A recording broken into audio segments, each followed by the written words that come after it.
Hello, my name is Russ Crabtree. I'm the president of Holy Cow Consulting, and I would like to welcome you to your Vital Look session. I want to begin by saying thank you for the opportunity to be a small part of your ministry there in Foxborough.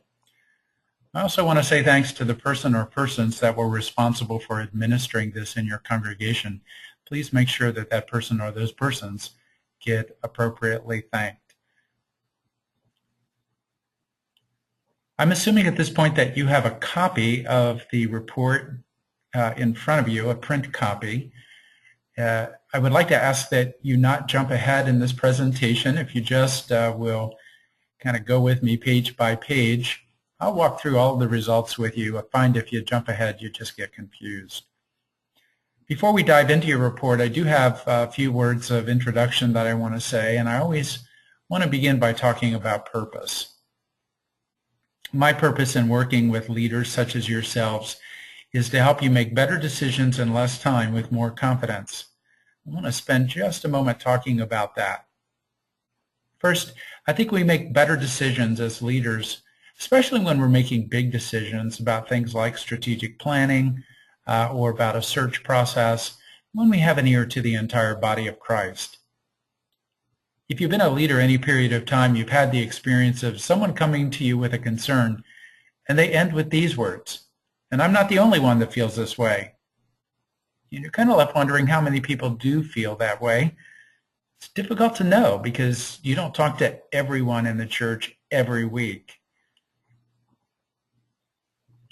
Better decisions in less time. Now, this instrument is not going to give you all of the answers. It doesn't tell you exactly what you should do next. But what it will do is save you time by giving you clarity about the starting point. I don't know about you, but I've spent a lot of time in meetings debating kind of where are things now. People have lots of different perspectives on that. So by getting clear about the starting point, you can save your time and energy for what's really important. What does God want you to do next? And how do you go about getting there? So better decisions in less time, and finally with more confidence. Now I hope you learned some things in this process. There may even be a few surprises. Better not all be a surprise. If it's all a surprise, I probably got your data mixed up with another church. So you should kind of recognize yourself here. What I find this will do is give you confidence, confirm hunches or intuitions that you have to give you enough confidence that you can move forward and take action. At the end of the day, that's an important part of what the kingdom of God's all about. Now, we're going to be looking at a lot of information, and I'd like to suggest that you think about this information as a kind of pastoral conversation with your people. Now, in any conversation, as you're listening, there are two ways of listening. You can listen analytically, that is, with some level of judgment about what is right or wrong in what the person is saying, or you can listen empathetically, not to try and judge, but simply to seek to understand. I would like you to invite you to listen empathetically. Just kind of pretend that your church is on the other side of the table from you, and you're just listening without any kind of judgment of the church or judgment of yourselves, just to try and hear and understand in this conversation where the church is. Now, this is a particular kind of conversation. It's a conversation using symbols, and those symbols are numbers. When people respond to this instrument and they come to a statement like, there's a disturbing amount of conflict in our church, they don't generally think numbers. They don't think 3. They think experiences. They think how they feel, how they think, what they've observed, and they then capture that. They symbolize that with a number. So our job is to decode these numbers, these symbols, try to find out what is the story behind the symbols. Now, it is also important, as we were talking about this as a conversation, for you to know that I've not had any conversations with anyone about your church. I've not checked out your website. And that's not because I don't care about your church. It's because I want to be able to come to this moment and say, No one has my ear. I'm not channeling anyone else's voice. I'm simply feeding back to you what I see on these pages. I don't know exactly, for example, the purpose of the survey. I see from your registration that you're doing strategic planning, but I see from some of your questions that they also seem to indicate that you're in some kind of pastoral transition. So I don't know exactly the answer to that, but we'll see what your data says. Finally, this is always the beginning of a conversation, never the end. By that I mean you won't get all of the information from this instrument. And if you expect you will, you'll be disappointed. There'll be questions that you look at the answers and you'll kind of scratch your head and you wonder, what were members thinking? And my response is always the same. Go ask them. Whether you ask them in a formal process of listening sessions or focus groups or cottage meetings or town hall meetings, whatever you might call them, personal interviews, or whether it just becomes a less formal, more informal process of talking more among yourselves about what people meant when they responded to the instrument with certain responses. All of that's important to bring that together with this information as you're discerning what God's calling you to do next. Now, having said all that, let's dive into your report, and I'd ask that you turn to page 4 and go to the very bottom of it. There we look at the number of respondents as 169, and that is 87% of your average Sunday attendance. Now, sometimes people ask me, if we had every single person respond, would we have a totally different report? Probably not. The good news is that you don't need a response from everyone to have reliable results any more than your doctor needs to take all of your blood to get a good blood test. With 169 responses, we're 95% confident the results wouldn't vary more than 3 or 5% if we had a response from every single person. Now going back up to the top of the page. Well, let's begin by, sometimes people ask me about this OWL. This is referring to the book OWLsight. A copy of that was sent to your liaison, and that's a book I wrote about organizational intelligence. And this is the page number of OWLsight that you might find helpful in giving you further background about the kind of information found on this page. All right. Now, I said that this is a kind of pastoral conversation with your people. How do we begin a conversation? Well, we generally begin by saying, hello, how are you doing? And that's kind of where we begin here, only we have this statement, on the whole, I'm satisfied with how things are in our church. And when we make that statement, we had 47% that clearly agreed with that. That is, they either strongly agreed or agreed. So those would be people who were saying, I think things are going pretty well. We had about 46% that were on the fence. They either tended to agree or tended to disagree. People on the fence are always important because they could fall one way or the other depending upon what happens next. And a part of what you're doing now is determining what's going to happen next. And then we had about 7% that clearly disagreed. They either strongly disagreed or disagreed. And these are folks who would say, I'm not sure things are going as well as I'd like them to. Now, I wouldn't get very far with information like this. I can almost guarantee that someone would at least think in their mind, how do other churches do with this question? Or isn't that just typical for churches? That's a natural inclination that we all have to benchmark data. We benchmark data all the time. We just don't call it that. If you'd never seen a 2-year-old before in your entire life and you saw one for the very first time, you'd say, there is something seriously wrong with this little person. But we don't say that because we've seen lots of 2-year-olds, and therefore we benchmark that experience and we say, that's just a typical 2-year-old. Well, we know a lot about churches these days, and we know that in the typical church, 50 to 55% of folks are clearly satisfied with things.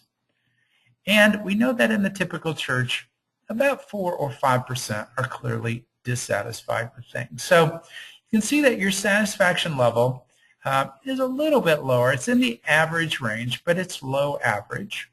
Okay? And then I've discovered that if I know the answers to 2 questions, I know a lot about how a church is doing as a starting point.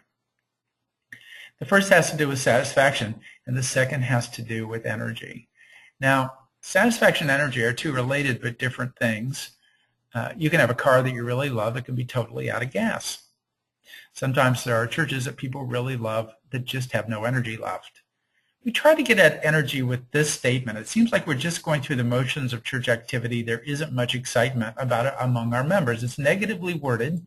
It's not because we're trying to trick people into being negative. We're just trying to keep people from going through the instrument and mechanically going, agree, agree, agree. We want them to have to stop occasionally and think. And with this question, we want them to stop and disagree with it. And we had about 26% that clearly disagreed, 54% on the fence. People on the fence are important. Why? Because they can go one way or the other depending upon what happens next. And we had about 20% that clearly agreed. And again, that is in the average range, but it's a little bit lower in terms of energy than what we tend to see. So low average on satisfaction, low average on energy. We'll talk a bit more about that in just a moment. And then we asked people about their worship attendance. We asked them if they were worshiping more or less than they were 3 years ago. Then we did some really high-powered math, subtracted more from less and divided by 3, and we got a minus 1%. So that suggests that over the last 3 years, you probably have seen some decline in your worship attendance. Now, it's not all about worship attendance, right? It's also about involvement beyond worship. There we try to get a read on, is this what I call a stadium church where you have a lot of people watching a few people do things, or is it a more participatory church? Yours is a more participatory church, and when we ask people this or make this statement, on the whole, participation in church activities is very meaningful to me. We had 66% agree with that, only 3% disagree, and 30% on the fence. So that's a little bit stronger than your satisfaction score, suggesting to me that you've got some core strength around the way that people are engaged beyond worship and the things that they're doing in the life of the church. A little bit more strength there than we see in satisfaction. That's because part of your satisfaction is related to worship, as we're going to see in a moment. It looks like there's some challenges there for you. And then we look at the top 3 priorities. We turn our attention to the future. We ask people, where would you like additional energy? Now, these first 2 are the priorities that we see in 95% of the churches that we work with, reaching new people and reaching families with children and youth. So that's something that you share with other mainline churches across the United States. Something that's really unusual for you is developing our sense of connection to God and one another through stronger worship services. So as I said, that really is something that is important to your people, and it is unusual compared to other churches. And because so much of your satisfaction is linked to worship, and that's an area of additional energy right now that people want to invest in. That, I think, is a part of why your satisfaction scores are lower than these value beyond worship. Now let's go to the next page, and I'm going to introduce this page by saying that not every question on your instrument is of equal importance. We could have asked a question about how people feel about the drinking fountains in your church, and you may have gotten a really low score on drinking fountains, but people probably aren't leaving on Sunday saying, I don't know about that church, it doesn't have very good drinking fountains. So what are they focused on that's making the difference between how they feel about the church and whether they feel satisfied or less satisfied? This column, importance, this doesn't tell you how you scored on the question. It tells you how important the question is. And so you can see that all of your questions are of moderate or high level of importance. Now, let's see what kind of themes we discover here. Well, the first 2 have to do with leadership, whether leaders are representative and whether they're considering different approaches in their decision-making. The third has to do with worship. Remember, I said worship is an important component in how people are feeling in your church. And the 4th is spirit of involvement, and the 5th is music. So you see that worship and music are driving satisfaction in your church, along with some leadership questions and the spirit of involvement. So those are the things that people are focused on when they're kind of deciding how they feel about the satisfaction. And when they think about the energy level of the church, these are low, and they're really not, we don't learn a whole lot from those. but the spirit of involvement is making a difference, but also a disturbing level of conflict. So people feel like there's a disturbing level of conflict. That's reducing the level of excitement that they're feeling in the church. So it's important to deal as much as we can deal with these things and help people feel better about them. Worship, leadership, spirit of involvement, music, and then the level of conflict in the church. That could make a difference in how people are feeling about the church overall if we were able to find ways of helping them feel better about those things. Now this next page is called the Energy Satisfaction Map, and we don't have any brand new energy here, or brand new information here, but we have information graphically presented. So we've already talked about the fact, we've talked about satisfaction and energy. So you've got low satisfaction churches to the left and high to the right. You've got low energy churches at the bottom and high to the top. And that gives you these 4 quadrants. I call this kind of your starting strategic position, because each of these quadrants has kind of different needs. So you see high energy, low satisfaction in this upper left. Their groups have a lot of excitement and energy, but they have energy about different things. So they are in conflict with one another often, and that reduces the level of satisfaction. Therefore, we call that the chaos quadrant. In this upper right-hand quadrant, this is the high energy, high satisfaction quadrant. Churches in this quadrant are called transformational churches. Down in the lower right, low energy, high satisfaction, that's like the car you really love that's out of gas. And sometimes there are churches that people really love, but there's just not much energy there to take any new initiatives, and we call that static. And then this lower left-hand quadrant, this is the low energy, low satisfaction quadrant. And churches down in this quadrant are generally looking for a pathway toward higher vitality.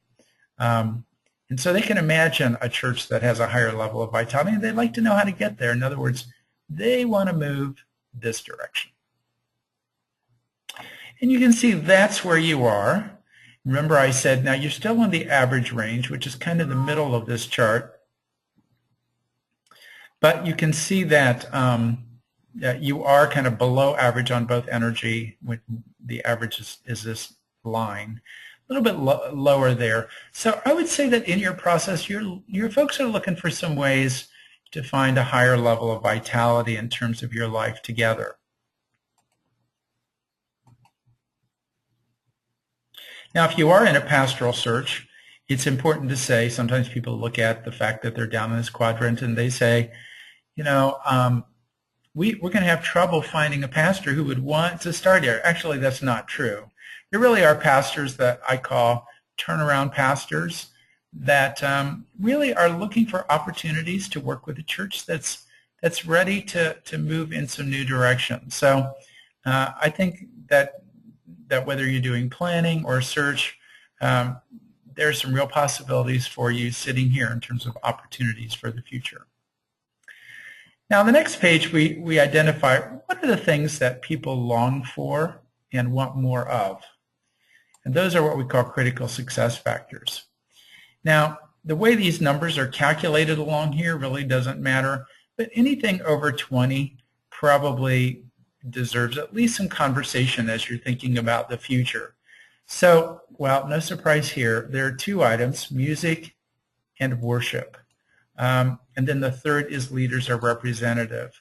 So there's that worship issue again. People are really kind of longing for something there that they're not quite finding. And so some conversation about that might be helpful. So again, listening not to judge or to be critical, just listening to understand where people are and what they're longing for. That's what we're trying to achieve here as we listen to what people are saying in your report. Now, on the next page, we look at your priorities. Now, we've already looked at the top 3. Those were found on your key indicator page, you remember, but we've got a lot more information on this page. For one thing, we've got all 17, and they're ranked from the highest at the top to the lowest at the bottom.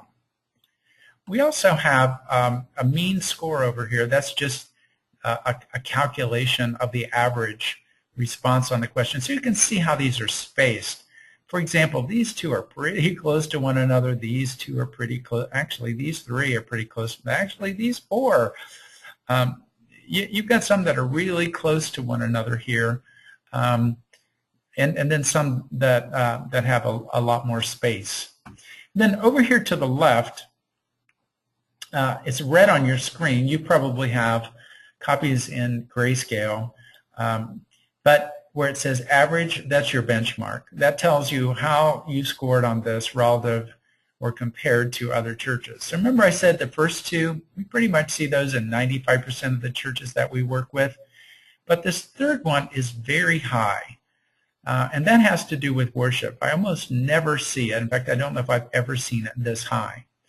So we're beginning to get a picture, right? We're seeing critical success factors around worship and music. We're seeing it as a high priority for additional energies and move into the future. But not just worship, but also expanding outreach ministries for those that provide direct services to those living on the margins of society. That's unusually high too. And you can see the rest of your priorities as you go down through the list. Now, you also have some ones that are at the bottom of the list. And things can be at the bottom of the list because of the way the question was worded for one of two reasons. We ask people, where do you want additional energy invested? Well, something can be at the bottom of the list because it's just not that important to them, or it could be at the bottom of the list because it's very important, but they already feel like you're doing a pretty good job with that. So, for example, improving or enlarging the physical facilities of the church is the lowest priority. Now, that probably doesn't mean that in Foxborough, Massachusetts, people would just as soon worship outside. It probably means that they're feeling good about the physical facilities, and they don't want a lot more energy invested there. So if you were to come back with a plan, or your pastor were to mount the pulpit and say, you know, we have a brand new vision for the church, we're going to knock out the north wall of the sanctuary, probably would not go over very well because people are feeling pretty good about the things that are at the bottom of this list, and they want energy invested in the things that are closer to the top of this list. Now, going to the next page, one of the things that we've discovered over the last 50 years is that people who grow up in a rapidly changing society have different perspectives depending upon when they grow up. And those are so different that we actually give them names. So we talk about millennials, and we talk about boomers, and we talk about nexters. And so what we're trying to do here is get a handle on what are the top 6 priorities for folks under 35, 35 to 64, and over 65. Now, I'll bet people, at least some, are thinking, well, how many people are in those categories in our church? And that's found on page 26, and you don't have to go there. You can just look on your screen if you want, or you can thumb back if you like as well. So you can see that we had a lot of folks under 19 in your church respond to this instrument. 10% of the respondents were under 19. Another 7% were 19 to 34. So 17% were folks under 35, 16% over 65, and then you can see the rest in that age range from 35 to 64. That I think is about 67% there. So that just gives you an idea of how many folks are falling in these categories: 17, 67, and 16. So now let's go back and look at those questions. I'd like you to go through a little exercise with me. If you will look at the priorities, again, only the top 6 in each of these age groups, and identify priorities that occur in all 3 age groups. Put an asterisk next to those. Now, you don't have to. They don't have to be in the same order. They just need to occur somewhere in those top 6. So do that. Find priorities that are in the top 6 in all 3 age groups, and put an asterisk next to those. I'll give you 30 or 45 seconds to do that.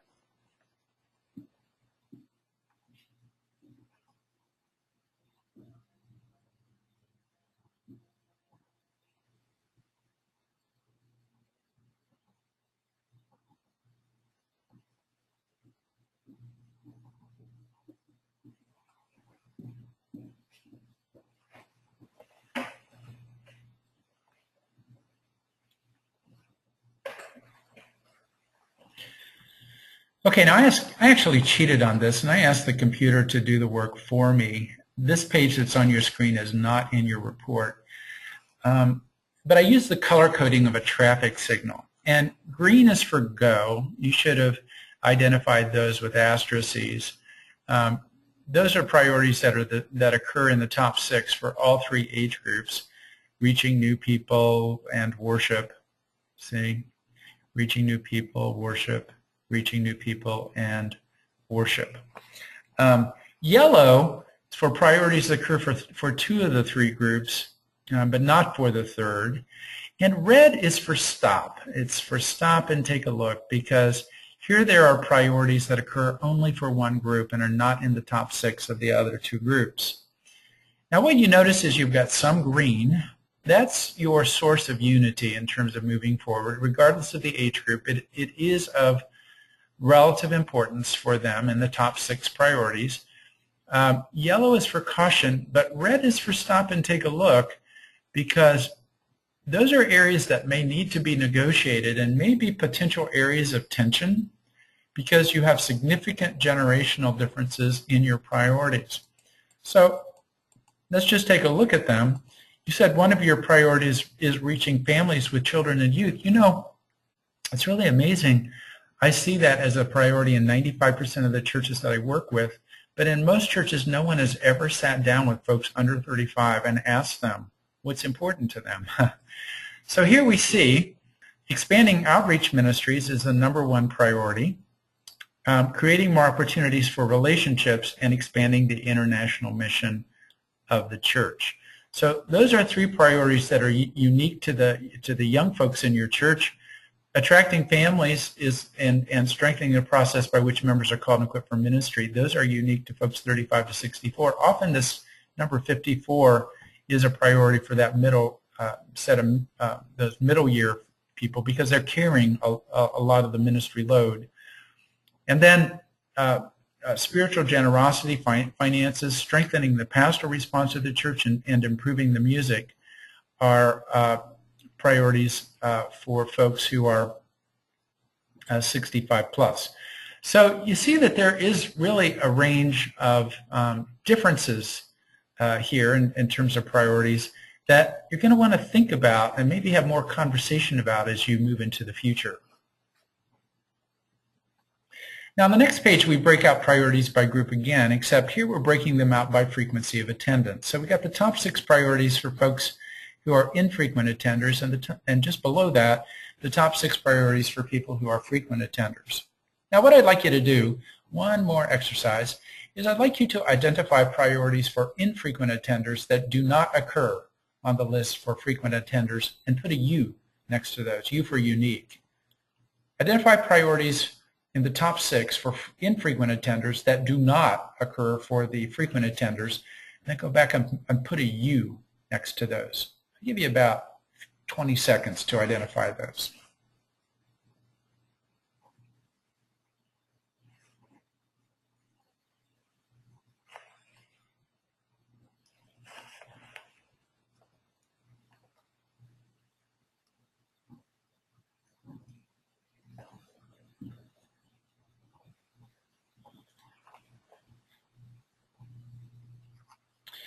Well, I cheated again and asked the computer to do that work for me, and they're red. Work to renew and revitalize the community around the church, and 51, create more opportunities for people to form meaningful relationships. Well, how can this be useful to you? Well, sometimes the folks who attend less frequently have priorities that they sense other folks don't, and they can back away. So this sometimes can give us insight into why people are less frequently involved. And so we see, for example, 51, opportunities for people to form meaningful relationships. That's telling us that one of the reasons people may not be as frequently involved is because they're looking for connections and they're having trouble to find those. Now, I know that you can't please everyone, but just listening and understanding can be useful. Now on the next page, priorities by group again, skip page 11 and go straight to page 12. And this is your bubble chart. Now, Some people love the bubble chart. Some people hate it. We don't learn anything brand new from it, except for in a couple of areas. It's just graphically presented. You have the same priorities down the left column here, except they're radically abbreviated. So instead of reaching out to people living on the margins of society, it just says outreach. Instead of healing people broken by life circumstances, it just says healing. The same for all the rest. And then you've got the age groups who've already seen under 35, 35 to 64, and 65 plus. And then you've got infrequent, frequent, and then backdoor, front door. Now those are new. What do those mean? Well, backdoor people are folks that are worshiping less than they were 3 years ago, and front door worshiping more than they were 3 years ago. And the size of the bubble is proportionate to the strength of the goal. Now what I like about this is the human mind has developed to be able to see patterns. And so you can see kind of at a glance where the energy is. So there's a big bubble here, for example, set of bubbles going across on reaching new people.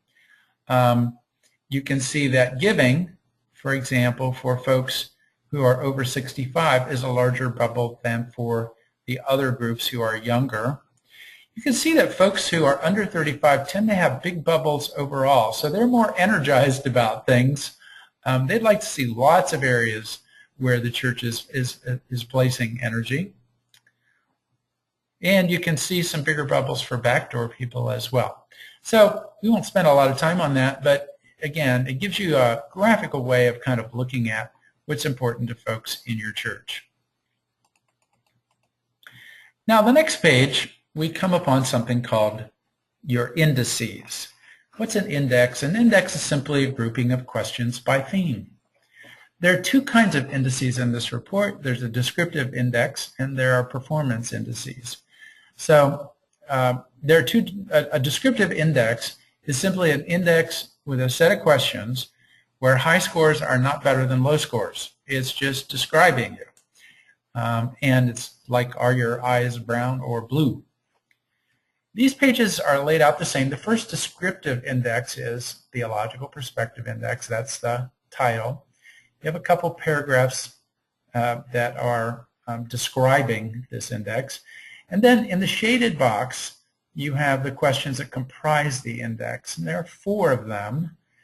And let's take one of them. Scripture is the literal word of God without error, not only in matters of faith, but also in historical, geographical, and other secular matters. Now, the table with the striped rows just below that, those are your percentage responses. So let's take that question 3, Theo 3, because the percentage responses are right down here, Theo 3. So you had 21.9% that strongly agreed with that and 20.6% that agreed. So you get about, 15, 43%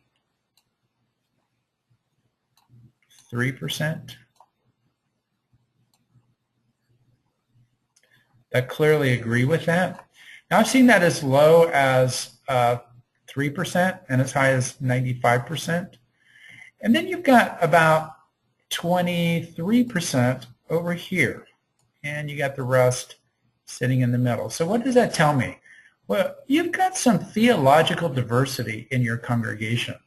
And that's important because that can be a strength if you have a high level of tolerance of differences, because then you can say to the community, this is a place where people that believe many different things, but we live together and we live well. Probably something people in the world need to learn how to do. However, if you have a low level of tolerance, then that can create conflict around these differences because people are always trying to get the other folks to change their mind. So we go down to the bottom of the page and we see kind of how you compare with other churches on these questions. So a longer bar indicates a more conservative or evangelical church. Shorter bars tend to indicate more progressive or liberal church. I always get in trouble with someone with my language. And so you see that on that question number 3, the longer the bar, the more conservative, you're on the moderately conservative side of things on that question. But all of the other questions are pretty much in the middle, And your overall index score, which is simply an aggregate for these 4 questions, is moderately conservative. Now that's on average. And the thing about average is it obscures what's happening on the edges. So it's like they say, a man with 1 foot in boiling water and 1 foot in a pail of ice water on average is comfortable. But it obscures the fact that 1 foot is really hurting because it's hot and the other is really hurting because it's cold. So you have a congregation where you have folks that are across the spectrum. And the fact that we're looking at an average, we don't want that to obscure the fact that you have people with a variety of theological views in the congregation. Now the second index relates to your flexibility as a congregation and is very different from your theological perspective measurement. I would introduce this by saying at the extreme there are 2 kinds of churches. On the one hand, there are churches that really embrace change. They can embrace it because they just love variety. I mean, they come to church on Sunday morning saying, I can't wait to see what the pastor has changed in worship today. Or they embrace change not because they necessarily love change, but because they know change is required if we're going to reach a changing world. We call those churches that embrace change adaptable churches. On the other side of it are churches that like to find a way of doing things that work for them and stick with it. We call those more settled churches. For settled churches, if it ain't broke, don't fix it. So this index is intended to get a read on how you deal with change. So you see your questions here. Notice one of them has an asterisk. What does that mean? Well, wherever you see an asterisk in this report, it means the question is one of those negatively worded questions that we put in there to cause people to have to stop and think. So people who agree with this are really indicating a church that is less flexible, right? Sticking close to established ways. You see your scores in the table below. Those are your percentage responses from your congregation. And again, as we come down here, the longer the bar, the more adaptable. So, and the shorter, the more settled. So that you can see relative to worship, you are extremely settled. Now you are willing, question 3, to make changes to reach members in your community. There you're moderately flexible. You're quite adaptable for churches, for members, for the changing needs of members. So this suggests that you are more internally focused, that you're focused on meeting the needs of your members in terms of making changes to meet those changing needs, but pretty settled when it comes to making changes for people in your community, especially if that means changes in worship. So your overall index score is on the more settled side of things.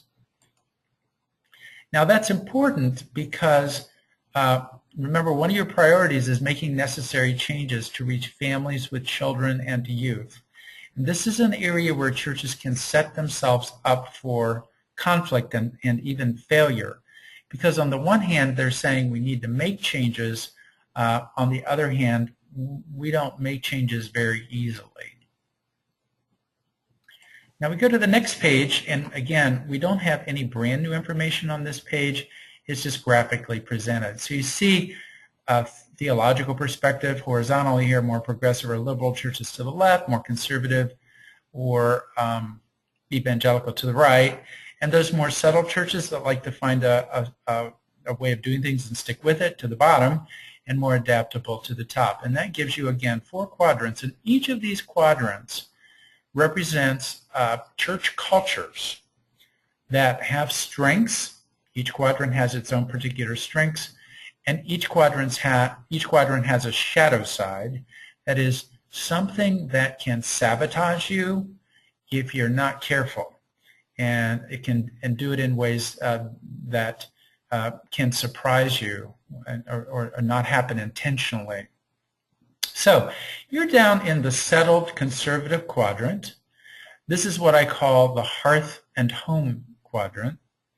Churches in this quadrant have strengths related to stability, clarity.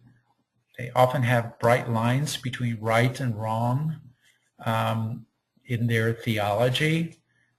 Clarity about their mission. This is the church that folks can say, wouldn't you like to have a place in an always changing world where something isn't changing, that you can come back to and find a kind of anchor that stabilizes your life? That's the Hearth and Home Church. Now, as I said, every quadrant has a shadow side. And the shadow side that can sabotage you in this quadrant is that churches can become system-bound and conflict-prone. And that happens, the conflict happens often because they know changes need to be made, but the moment you start to make them, it creates conflict. And then they kind of cycle back down and retrench. So that can be the challenge here, especially if you want to reach new people. And sometimes what we find is that churches go through cycles where they cycle through one conflict or another because of where they are on this map. So not always the case, but sometimes can be true for churches in that quadrant. Now the next page is your performance dashboard, and I'm going to skip that because that's simply a summary page of everything we're going to be looking at in some detail. So now we're going to go to performance indices. Performance indices are indices where you want a higher score. So for example, we think that a church that's more hospitable is to be desired over one that's less. But the pages are laid out basically the same. You've got the title here, Hospitality Index. You have a paragraph describing it. In the shaded box, you've got the questions that comprise this index, and then you've got your percentage scores just below that. Now, sometimes churches get tripped up, or leaders get tripped up. They look at the number of people who are on the disagree side, and they say, wow, we scored really well on this question. We had hardly anyone disagreeing with these questions about being hospitable. And what I have to remind them of is I never see a lot of people disagreeing no matter what the church, with these questions. Why? Because people expect a church to be hospitable. It's kind of like a hospital. You don't come from a hospital and say, that's a great hospital, they got my blood pressure right. People expect the hospital to get the blood pressure right. People expect a church to be hospitable. If it weren't, the church would cease to exist.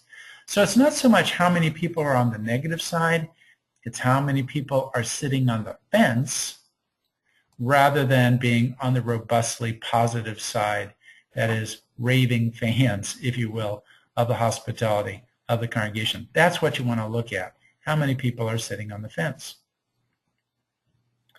Now, when we go to the bottom of the page, we see your comparative profile again. This is comparing you with other churches, basically about 440 churches in our most recent update of the database that are mainline denominations, Episcopal, Presbyterian, Lutheran, United Church of Christ, etc. And here you can see some numbers have appeared here. What are those? Well, those are percentile ranks. They're not percentages, so don't confuse them. You can't get them from the table above. This tells us what percent of churches in our database that you scored higher than. So for example, the second hospitality question, which is this being a part of this community has given new meaning to my life, you are in the 65th percentile, which means you scored higher than 65% of the churches in the database. Now let me give you a way of thinking about these. You may want to write this down. Anything from 0 to the 10th percentile is very low. 0 to 10, very low. 10 to 30 is low. 10 to the 30th percentile is low. The 30th to the 70th percentile is average or typical. 30th to the 70th is average or typical. From the 70th to the 90th is high. And from the 90th to the 100th is very high. 70 to 90 is high. 90 to 100 is very high.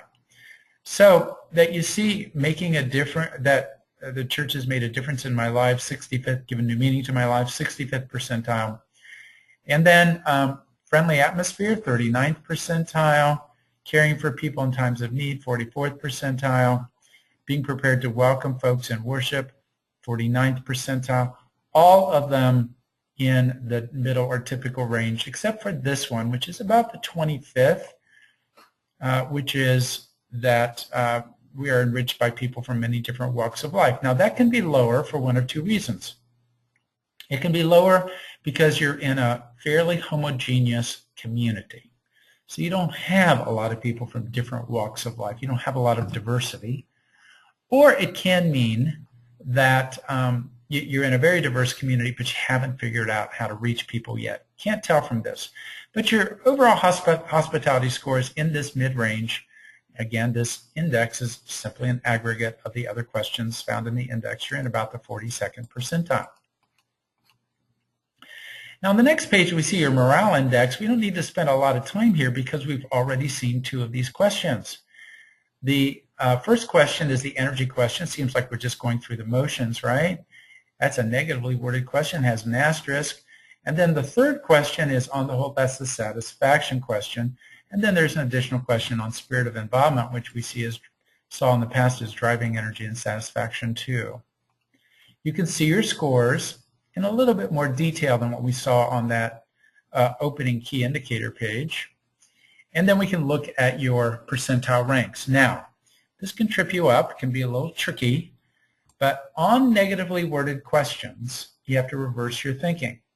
You don't want to outscore other churches on not being excited, right? So you want these bars to be shorter, right? Because you don't want to outscore other churches on just going through the motions. So you want a shorter bar here. It's a little bit longer, but still in the average range. You can see satisfaction is around the 40th percentile, which is still in the average or typical range, but a little bit lower. We've already seen that. So your overall morale is about the 39th percentile. That's where we talked on that energy satisfaction map about your being down in that recovery quadrant, not way down in it, but still in it, and probably looking for some avenues toward greater vitality. Now, on the next page, we look at your conflict management index, and let's introduce this page by saying that every church and every relationship has conflict. It's a part of life. It's even a strength. Iron sharpens iron, Proverbs says. It becomes a problem, however, when, in the words of this question, which is negatively worded, it's a disturbing amount of conflict. Or, in the words of this question, negatively worded, there's frequently a small group of members that opposes what the majority wants to do. And then here's that tolerance questions I said. Remember, if you've got theological diversity, you can be okay if you've got a good, healthy level of tolerance. So let's see how you did on these. Now remember, these two questions are negatively worded, and you want to score lower on them, and they're both mid-range questions. But where we see a low score is on this tolerance question, question number 3. You're in the 25th percentile. So that could give you some difficulties in your life with one another, because it could be that when differences arise theologically or otherwise, you could have challenges in resolving those. So your overall conflict management score is in about the 48th percentile, which is in the average range. The next index has to do with governance. This has to do with how you make decisions and how people feel about that. You can see the questions that comprise this index. I'm going to begin to move a little faster because now you know how to read these pages. But you see an asterisk here. The same small group of people seem to make most of the important decisions in our church. Often people look at that and say, well, of course it's a small group of people that make the decisions. It's called our council or our board or our vestry or our session. But those really aren't the operative words. It is this one, the same small group. In other words, do people perceive that the leadership group is closed? So when we go down and look at your governance scores, Again, we see that all of them are mid-range, and your overall index score is about the 53rd percentile or so. So pretty typical scores for governance as well in terms of how people are feeling about their leadership. Spiritual vitality, these questions are different. If you look at them, you'll notice that difference. My, I, and my. These are all questions of personal piety, and I don't use that in a pejorative sense. The other questions have to do with how people perceive the body. These questions are about how they feel about their personal spiritual relationship with God. Again, this one's negatively worded. You want a lower score on this one, and you can see that all of your spiritual vitality scores are down in this lower range. Again, not because you got a lot of people disagreeing with them, it's the number of people who are sitting on the fence, okay? Then we look at readiness for ministry on the next page, and I would introduce this page by saying that churches today are really wanting to help their members understand that everyone's called to ministry, not just clergy or ordained people. So these questions are trying to get a read on that, and I'm going to just skip down to the bottom of the page because I've memorized these. I can walk through these with you. The first question has to do with, do members understand that everyone's called to ministry? High score, 75th percentile. Do you help members identify their gifts and connect to ministries that are based on their gifts? Wow, look at that. Very high, 98th percentile. You're doing something there. And then how you connect people to ministry and opportunities, that's in the 55th percentile, and how well you support them in ministry in the 48th. And then do members help with the planning and leading of worship? So your overall readiness for ministry score is way up here in the 85th percentile. That looks to be a real strength for your church, something that as you're building for the future, either in a plan or a search process, you're going to want to use that as a building block in moving forward. Now, this next index has to do with education, and the questions here basically break down into two types.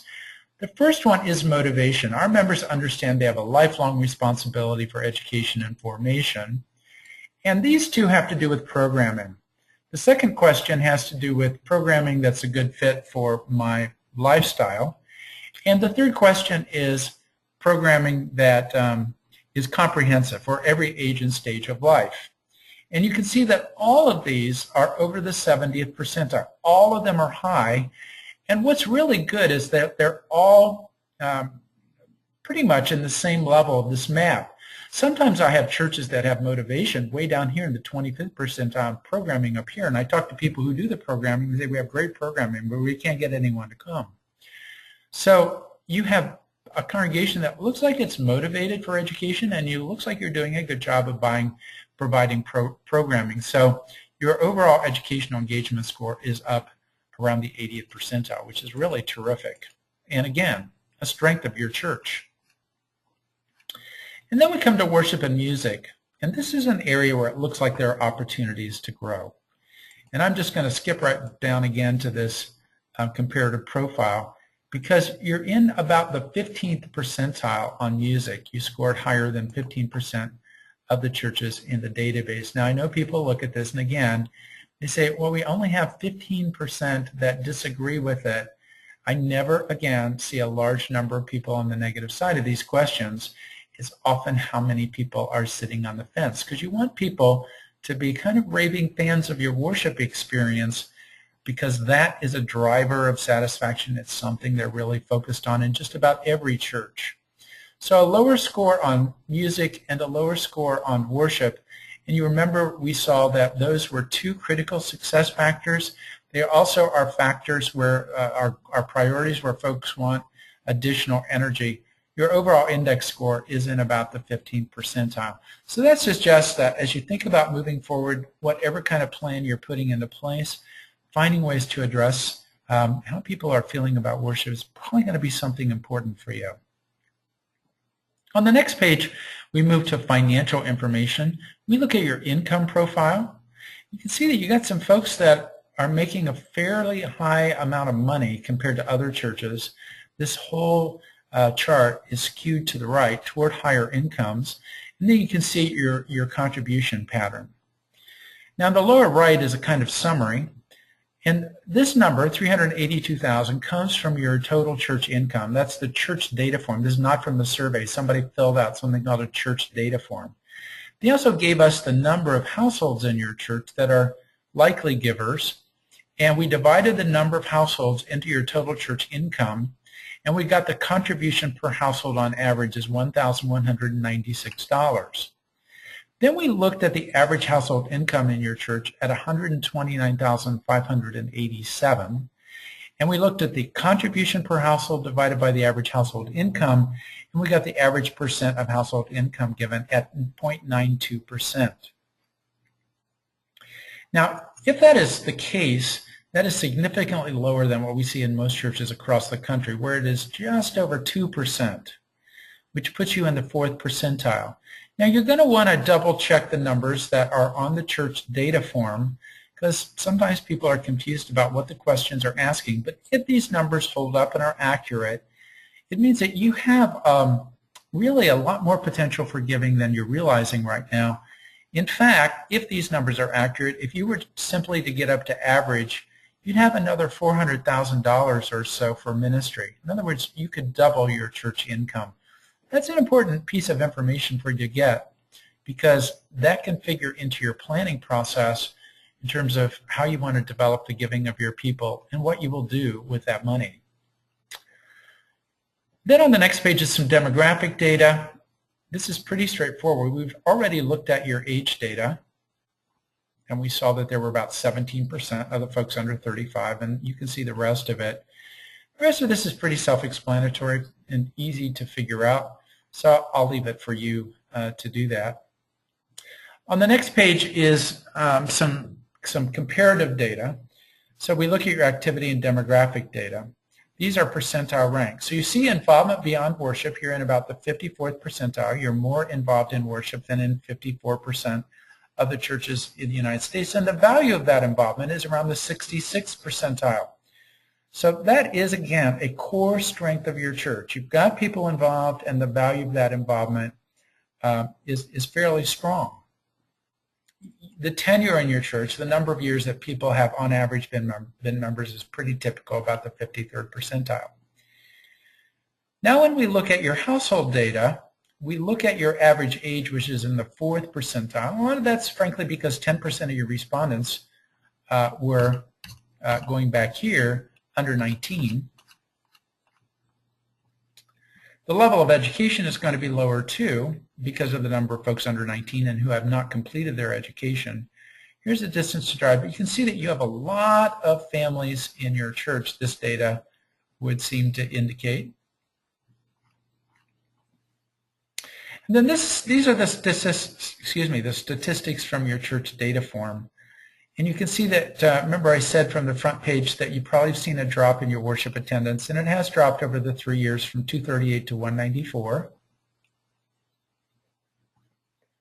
The number of households was 320, and your worship attendance is 238. So that is unusually high. It tells us you probably have an error in the understanding of what this number should be, which suggests why your giving is so low, because you were dividing by such a large household number.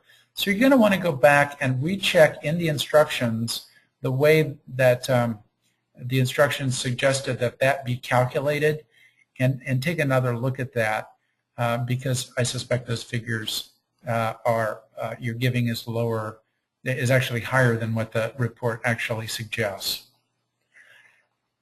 And then we look at this transition profile, and here this is what makes me think that you are in some kind of pastoral transition.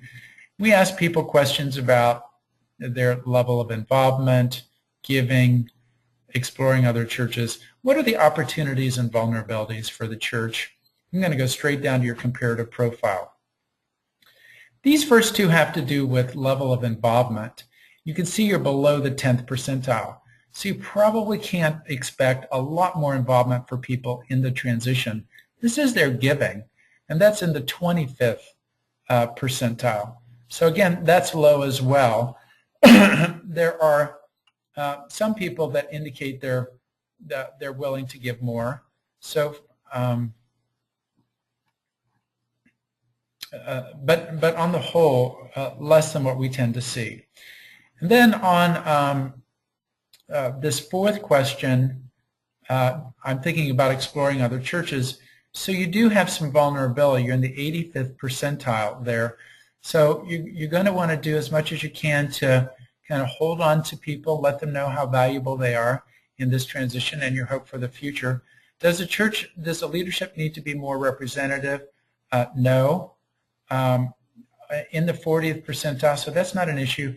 But on this one, the sixth question, which is I'm comfortable for the timing of this transition, you're in about the 31st, 32nd percentile. And that suggests to me that you're feeling some pain and some loss from your previous pastor. Now remember, I haven't had conversations with anyone, and so this is one of those places where I say this could mean, this often means, it might mean. But you're going through a time of loss, and you will need to pay some attention to that and give yourselves opportunity to talk about that loss, about how you're feeling with it, and some time to work through it. Do people feel like the church needs to go about the same direction? That's a pretty typical score. Does the next pastor need to have basically the same skills? That's high, about the 77th percentile. So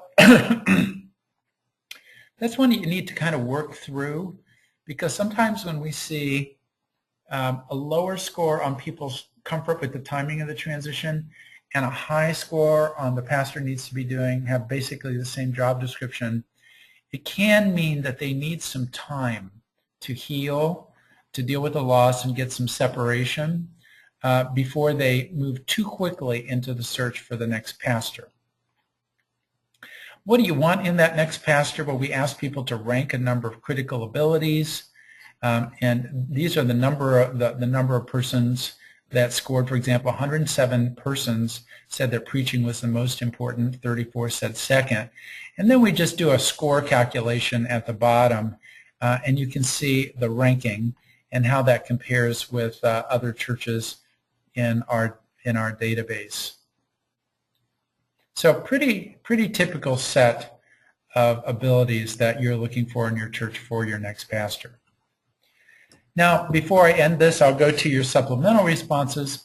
This was another report, and I'm not going to spend a lot of time on this one because these are pretty easy to read. There are no percentile ranks. There's no correlations or drivers or focus questions. Just pretty straightforward percentages. So which service do you attend most frequently? 74.8 said traditional, 25.2 said contemporary. 10 people skipped the question, probably not because they didn't want to answer it, probably because something interrupted them and they didn't finish the survey.